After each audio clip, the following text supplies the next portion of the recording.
Hello everybody, I'm Miss Manman. Welcome to my channel. Today we will be having part 2 of my pinup pageant guide, and we'll be looking at how to start planning your pinup pageant routine. Now, planning a routine for a pageant is quite intensive and there's a lot of things that go into it. So I will be having separate videos further down the line looking at how to plan your outfit, your hair and makeup, your posing, your props, and a couple of other little things, so make sure to subscribe so you don't miss out on that.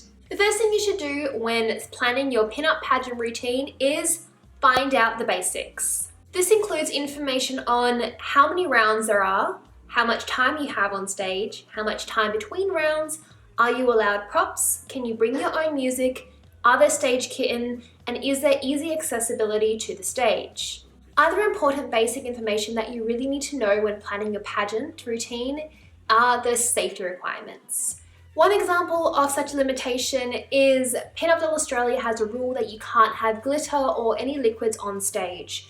This is to stop any other pageant contestants falling and slipping. It's super cute to blow bubbles on stage, but if that suds gets on the floor and another contestant slips, that's a health issue and it can definitely jeopardize the competition. When you are armed with your basic information, the next thing I recommend you do is to choose a theme or a story for your routines. If you have a pageant that goes on for multiple rounds, you can really have fun and play around with your story. But if your pageant only has one round, it's important to condense your theme really quickly and concisely. When choosing a theme, make sure your pageant doesn't already have one for you. One of my favourite pageants is the Miss Southwest contest, and the theme is always vintage surf. So there's no point me doing a knitting routine if I know that the theme must be something to do with vintage surfs and beach. It's always a lot of fun. If your pageant doesn't have a theme, absolutely have so much fun with this section. You don't have to have a theme, but I personally find it's really helpful to sort of have something that correlates all your rounds and routines together. If you don't want a theme, that is completely fine, but even if you do have a theme, the next thing I recommend is to really flesh out your story. You've only got normally about a minute on stage, so use that 1 minute to keep the audience engaged. When fleshing out your story, make sure it is not a 3-part novel. It can be something simple as I'm going for a picnic or I am at the beach on this lovely sunny day. One of my biggest tips would be show your personality. If you are a bit of a comedy queen, keep your routine lighthearted and fun. If you are more on the glamorous end of the spectrum, absolutely exude that glamour. Have fun with it. If you're having fun with your routine, there's a high chance the audience is having fun watching. Whilst planning your routine, here are some tips that I recommend. Stick to your time limit. That is my #1 tip. If you are given 1 minute, use that entire 1 minute. Do not go over, do not go under. Once you break down your routine, a minute really isn't that long by the time you have a strong entry, a strong exit, and a couple of poses in between. It goes so quick, so utilize your 1 minute wisely. Do not waste time. The next tip is plan a strong entry and exit. It's a great time to tell the world, I am here, hello, nice to meet you, and thank you so much for spending time with me. Bring that into your routine. I sometimes like to come in, pose, maybe blow a kiss, give a wave, greet the audience and the judges. My next tip is move about the stage. You have an entire stage to play with, so don't just stand in the middle and don't move about much. By moving to different sides, you can interact with the audience and really engage the audience's attention. This also brings me to my next point, which is use your levels. If you can, of course, some people can't, if you can get up and down on the stage quite quickly and easily, this is a good thing to do. By having different levels, you keep the audience's focus on you. You don't have to do anything elaborate. You don't have to do cartwheels or roly-polies, but maybe sometimes getting down onto the floor, even your knees during a routine can be really fun and interesting. My next tip is props.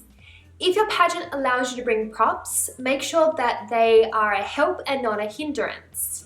Don't make the entire routine about your prop. It's about you at the end of the day. Simple props can include things like parasols or maybe a cute little basket. You don't have to do anything over elaborate. At the end of the day, you are most likely not entering Miss Universe pinup. you're probably going to enter a local one, and small and simple is the best way to go. Now let's move on to music. Most pageants, you just have whatever song they play for you, but sometimes you can pick your own routine song.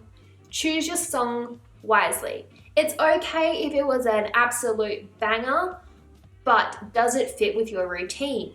For example, if I were to do a gardening routine, I would choose a song about gardens or gardening itself. If you do end up having music, this is great because you can practice to it. Practice does make perfect.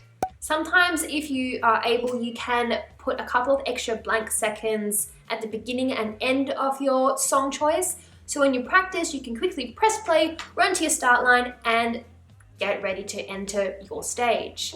This really helps because you can use certain points of the music or the song to know when to pose, to know how long to hold it, and to know when things should be happening.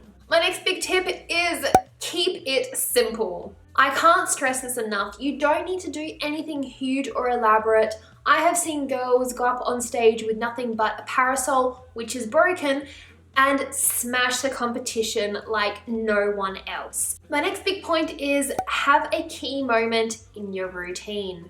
This can be something like a clothing reveal, maybe your prop does something amazing and cool, or you can do a quick change outfit. Find something in your routine that maybe is a bit of a wow moment. And of course, this goes without saying, practice, practice, practice. What to do if your pageant has a question and answer section? How do you plan for that? Well, this is a great time to show your personality. Some pageants will give you a list of possible questions.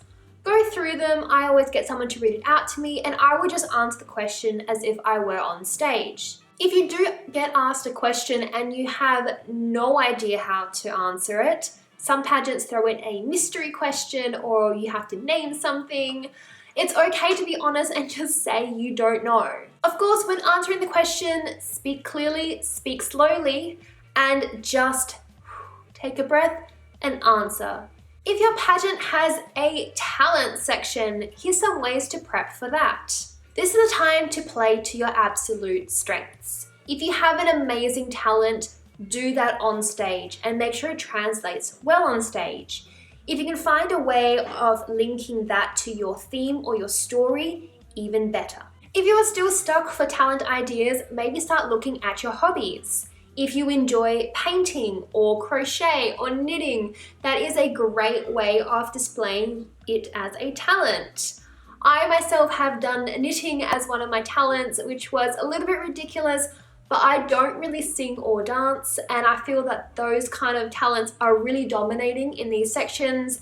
So I thought that knitting would be fun, and it went down really well, and I got some really positive feedback. I have all these tips and more information on my blog, which I will link down in the description box below.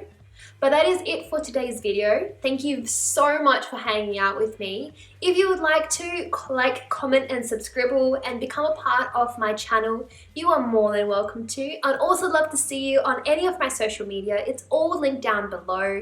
Come along on my adventures of vintage glamour and tomfoolery. I'd love to have you there for the ride. I will see you guys all next week with another video. But until then, be kind, be true, be you, and have a great week. Bye!